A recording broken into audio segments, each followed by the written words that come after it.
我哋而家有請 Hype Up 嘅 model 鄭麗君同我哋表演中國剪紙藝術。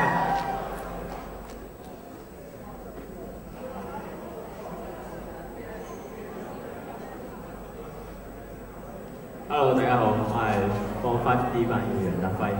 好，我哋今日要帶俾大家嘅有中國味道嘅一套時裝。我哋今次反傳統，由下面睇起上面。好，第一見到佢係赤腳嘅，點解咧？因為咧中國咧係十分崇尚赤腳嘅文化。點解咁樣講咧？你翻到大陸可以見到每個小朋友都係唔着鞋嘅。好，咁我哋喺下面睇翻上去，咁睇到佢嘅呢個下身啊，呢個裙咧係有呢啲嘅碎嘅去剪成嘅。咁點樣去突出我哋嘅中國剪紙藝術咧？咁當然係需要靠呢個剪嘅功夫啦。咁大家都見到佢有一個斜嘅呢個設計，點解咧？因為佢呢邊咧比較短，呢邊有啲嘅性感，但係呢邊咧比較長嗰邊咧保留翻佢嘅中國傳統啲嘅味道喺度嘅。咁我哋將個眼光稍移上去，見到佢黑色嗰條 bell 係點嘅事咧？即係咁大家都知道中國人咧就好有 S 型嘅呢個特質出嚟嘅。大家見到佢腰咧應該係得27寸嘅啫。好咁我哋可以再移一移上面睇下嗱如果唔介意，望一望佢胸前嘅大概呢啲嘅位置啦。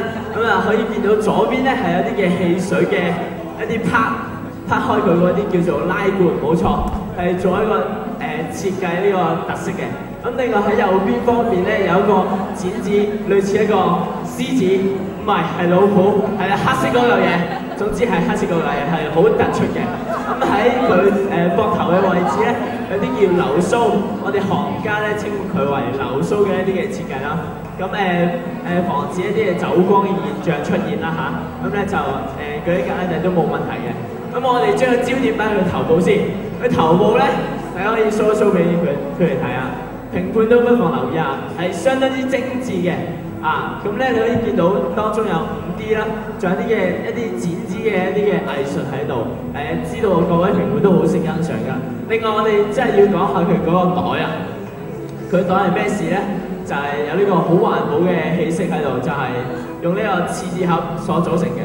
佢都係用呢個剪紙藝術去呼應翻我哋主題，去用你睇下佢伴娘點咁優雅，就知道佢係相當之傳統嘅中國女性。穩重得嚟咧，而且係不失有啲嘅風趣嘅佢嘅樣子嚇。咁我哋好多謝我哋嘅 model，有請 ，thank you。